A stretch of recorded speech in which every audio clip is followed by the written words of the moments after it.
I just have one question for you.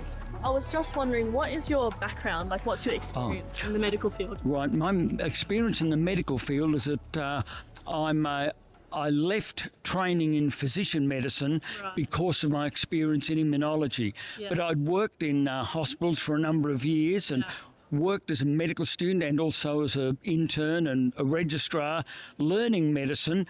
But I became very cheesed off when I worked in immunology because immunology was basically, they were looking to make money in various ways and they weren't doing the research properly.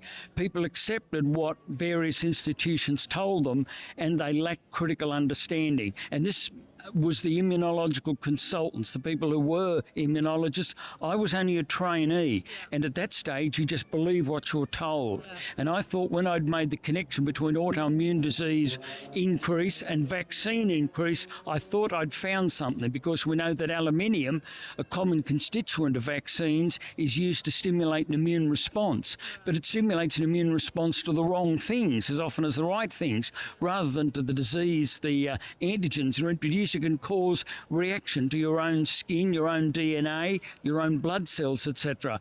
And I was then told by this young immunologist, he was 8 years older than me, he said, "Mark, what you said there is absolutely wrong. Vaccines have been thoroughly tested and they are entirely safe." And he was a very approachable person. He'd been school captain at a wealthy school here.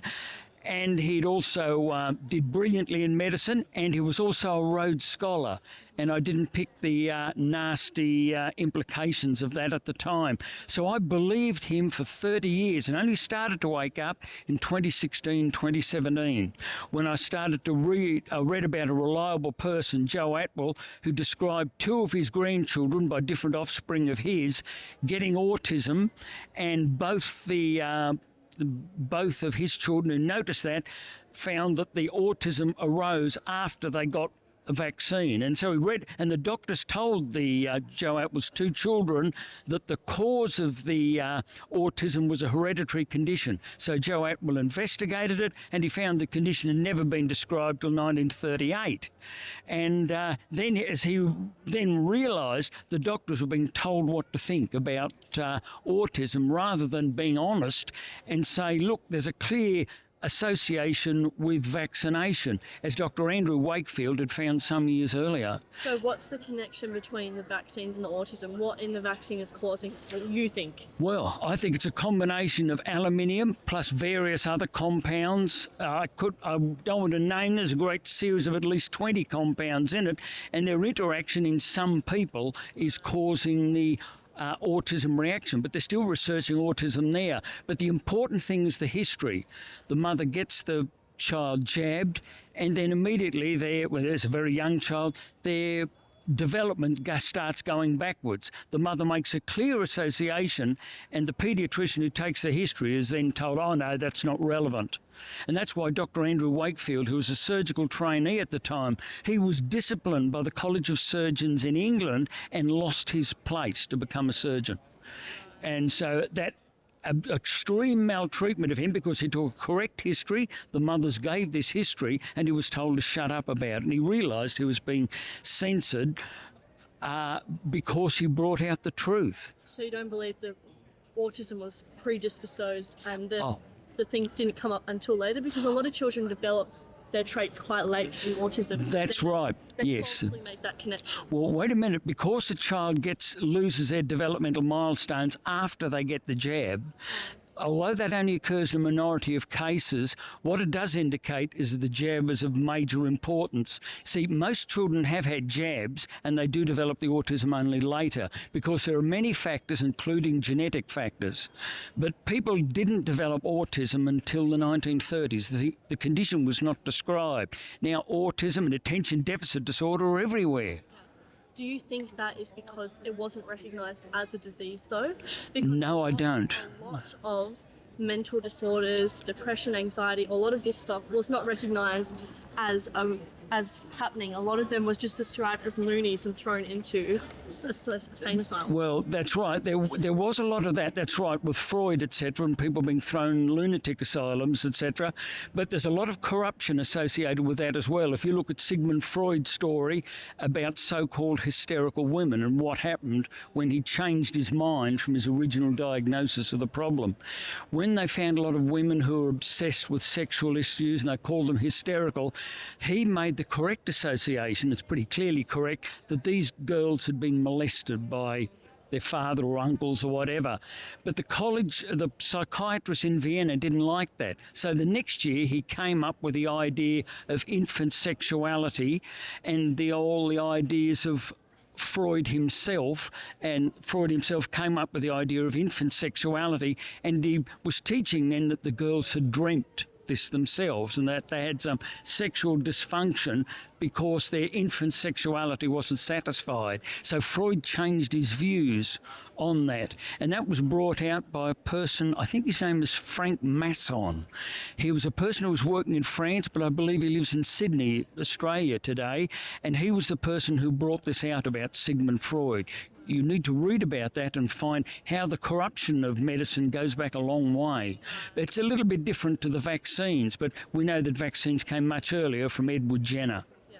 So you're saying that things like ADHD and autism aren't genetic or aren't that they're... I'm saying that they have a genetic component. But they're caused by But vaccines. what was triggered by vaccines and, of course, other mucky things we have, not just vaccines, but other conditions that we have in our society, things we might breathe as pollutants, other things we have in foods that haven't been investigated. Because ADHD and autism are multifactorial conditions, and because they are very common now and were pretty well unheard of when I was a boy, we have a special school for intellectually impaired children, and where I grew up in Strathfield had only a few children when I was little, but now the school is burgeoning with all these injured, maldeveloped children, and we're in great difficulties. And many women say they don't want to have children because the risk of autism and other disabling conditions is so great, which wasn't the view, 55, 60 years ago when I was a boy. So things have changed dramatically, and because the origin of autoimmune disease and of autism is not recognised, they refuse to put in the vaccine, to blame the vaccines while the number of vaccines prescribed for little children has gone up. This is why we're in trouble today. They're blind to the real cause. And when they tell doctors not to take a vaccine history, when people go to the emergency, or they go to children's emergency with a problem, well, you can see that the real causes have been shut down. They're trying to blame other things, stupid things like climate change or anxiety for children getting autism at a later age, because sometimes it appears when they're very small, sometimes it doesn't appear till they're about 5 or 6. Because every child who gets it is so different, it's very difficult to diagnose. And so the real problem is that the medicos, the doctors, are not approaching the problem honestly. And that's why we won't find a solution if people are just trying to say, oh, it's genetic, or, oh, it was just an accident of birth, and not looking at something deeper into the problem. Because the mere fact that only a minority of people show children their mothers give a history of their autism coming on after vaccination, that is still highly significant, because those who got the jab and didn't develop autism until a few years later, they still have major immune system changes. Lower raised lymphocyte levels, and later on dropped antibody levels to various conditions. There are so many things that are not measured in autoantibodies and antibodies in babies and children, that we are taking major risks by not holding back on vaccines, because the mere fact that there is association between vaccines and autism shows that we are contributing to a massive medical malfeasance here. You can't just dismiss vaccines as unimportant, because they've never found other causes apart from they will eventually find a genetic predisposition, but that's not the reason to weed out the population to prevent such people being born. We've got to make sure we don't give people damaging injections, things like vaccines, because vaccines are not like getting an antibiotic injection. or having antibiotic treatment for a major illness, the vaccines were developed from 1789 with Edward Jenner. They use mercury in it to stop bacteria growing in the culture. They have antigens from the various viruses and other diseases they want to treat, but they've got all these things called adjuvants like aluminium, and those things can wreak havoc in the body. People like Alfred Wallace, the co-discoverer of evolution, he rejected the idea of vaccines because he'd seen the damage that vaccines for smallpox had caused people. And the reason it was gotten rid of was better hygiene among people, and they'd got rid of the smallpox problem that from the dairy maids who had the condition. What they had was a thing called cowpox, which wasn't as severe, but it created some sort of resistance to smallpox. But the way in which the treatment was done, injecting it in the skin, is a major threat to the human system. The only possible use for vaccines is in diseases which have been injected into the body by a mosquito or by a dog. I'm thinking of rabies or yellow fever. But even with yellow fever, which is related to dengue fever, they tried to bring in vaccines for dengue fever. They did not work, because when you give a vaccine for dengue fever, then you get dengue fever, you get hemorrhagic dengue fever, which can be fatal because you can have a bleed into the brain. What type of vaccine is the dengue fever, though, do you know? Because there may be... I can't tell specifically. It's just an ordinary vaccine against the antigen of the dengue fever. Do you not know the type? Like much type. attenuated, dead? No, I think it is. I think it's dead in that case. Yes, So if it is, not a live vaccine. how is it causing the dengue fever then? I don't know how it did. They must have had live vaccine, they didn't sort it out properly to separate the protein from the RNA. But there may also have been some that are RNA or DNA of dengue put in. So as far as I know, that it came from protein. I was surprised at that, but it clearly indicates that the processing of these of the dengue fever virus has not been proper, and they didn't remove the RNA or DNA. Just before, you said that there were, did you say 4 cases where people have died? Just 4 children. They've admitted it, the FTC. The vaccine that they were given? I don't know. I just know it's from one of these jabs that they've given. But I mean, 4 children out of millions of people in the US, that wouldn't normally be worth reporting. Disease? No, because they got it from the vaccine. They caught the disease. This is the COVID, as far as I'm aware. Yeah, they're direct from the COVID injection. Well, it was a Pfizer, was it? Right. So that's the RNA vaccine, right? And that's not good, because when you have the RNA get into your body, the RNA is the template for producing the protein. And the RNA produces a protein in places where it shouldn't, not in your lymph nodes, but in your heart, in your brain, in your gonads. That's the worst possible thing to have, because those parts of the body are not normal places to produce antibodies. Who admitted to the fact that it killed the children? FDA. FDA did. Was it based in Australia? That's US. Was it the first round, or was it during testing? You can research it, Google it, it's there, you can look into it. Right. And we've been warning about this for 4 years now, because that's why I came to join people immediately, because I knew how corrupt the immunologists were that I'd worked with, and that their reassurances meant nothing. And it started in America, and then it spread, of course, into Wuhan in China. It's this gain-of-function business. Why did we need this gain-of-function?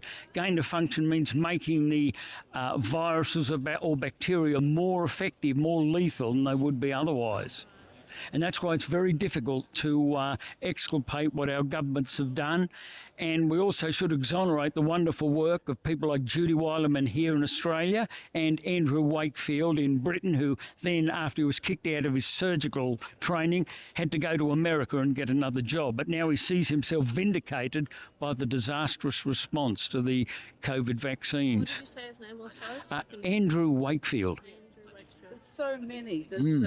There's also, you know what Kennedy's doing in the United States. Sorry? You know what Kennedy is doing in the United Kennedy? States. RFK Jr.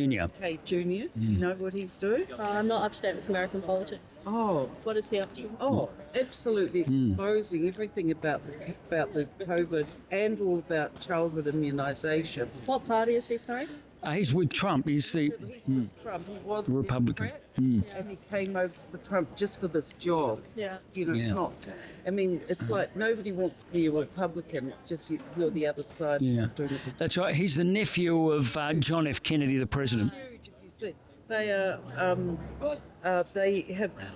are now making childhood vaccines. I think in Florida has been. They don't have to do that now in Florida. That's been a recent one. They're linking vaccines, childhood vaccines, with autism, which we all knew. We've all known. Autism.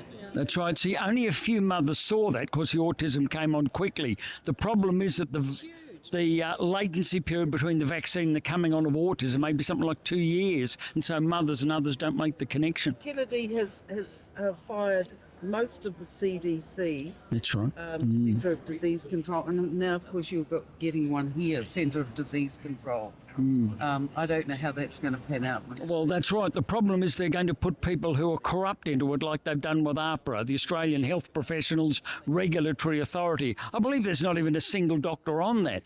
That's right. It's just a bunch of bureaucrats that say, you, Dr. So-and-so, can't prescribe things like that. Don't give ivermectin or fenbendazole. You've got to give them a jab instead. The ivermectin or fenbendazole can kill, even though the death and mortality and morbidity rate from these drugs like ivermectin and fenbendazole are far, far lower than those from vaccines because the vaccine damage has not been recorded correctly. In fact, one of our people here did a study on the different batches of any particular vaccine, and she found that only a minority of batches caused the people illness. And either that is due to very, very poor quality control, or as I think, it is due to the fact they were putting different blends of the toxins together to see which ones could be combined by causing the least immediate damage. Because if everyone was injured by them, people would have woken up to the problem much earlier. In other words, they used the scientific protocol. That's right, but they kept tags on it and we don't. What is her, what's her Well, she was a mother who was injured by it, and then she was able to get in and find it. consult how does she can... She found what was done.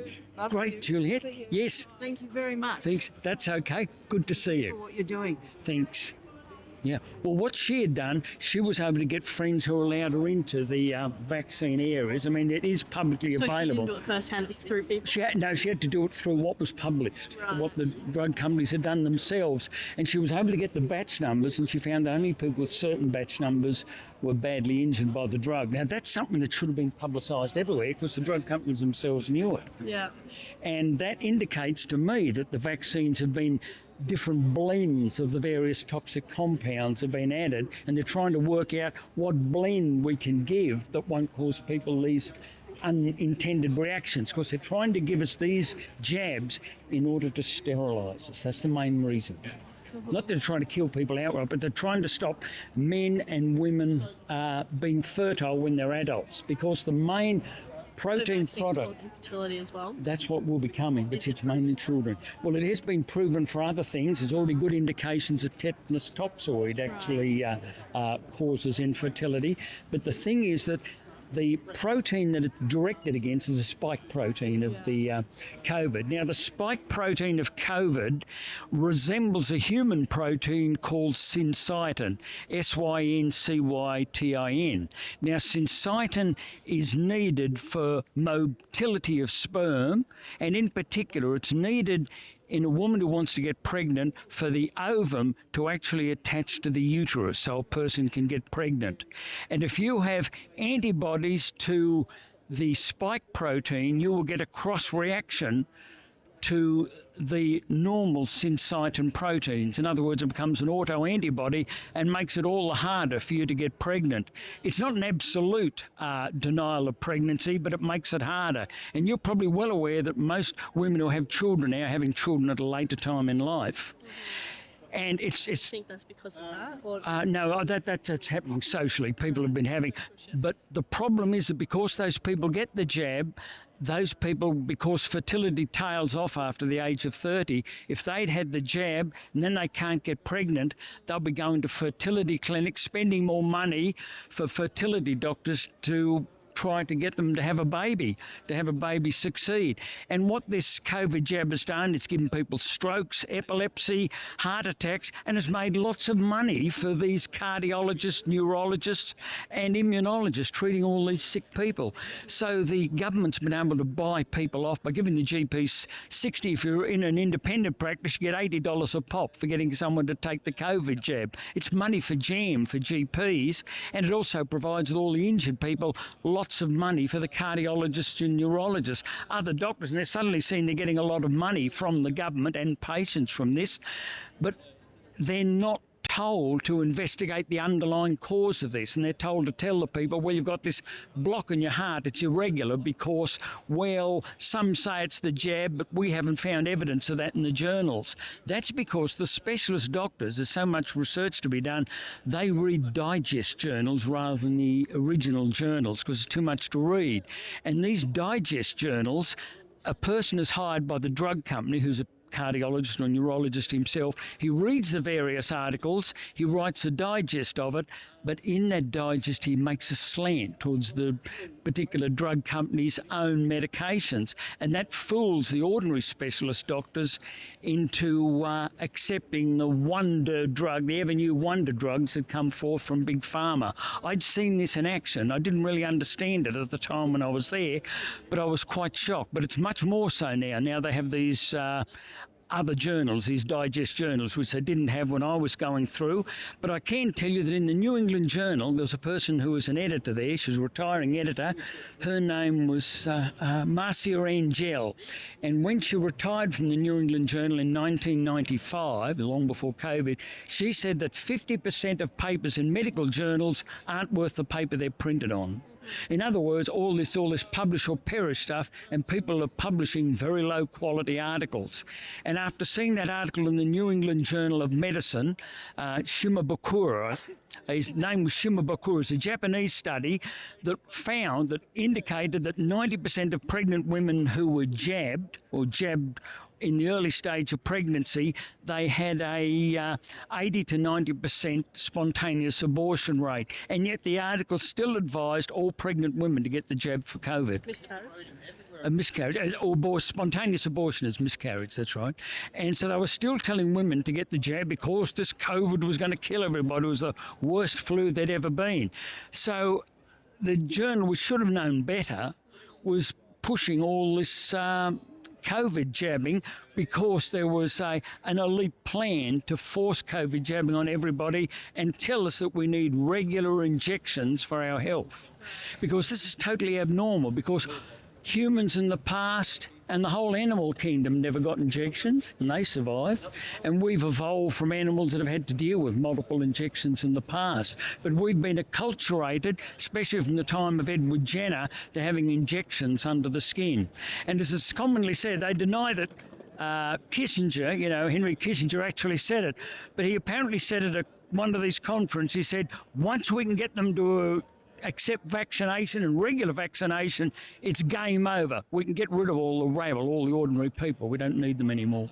They'll make robots to take over everybody's job, and people will just be sidelined. If you're pretty enough, you'll become one of the Epstein girls, and if you're not, you'll just die off with all the men. That's basically what they want. I'm sorry to sound so cynical, but I'm afraid that's the real story behind it. We have to catch our train, but it was nice talking to you. Okay, same here. Nice to meet you. Thank you.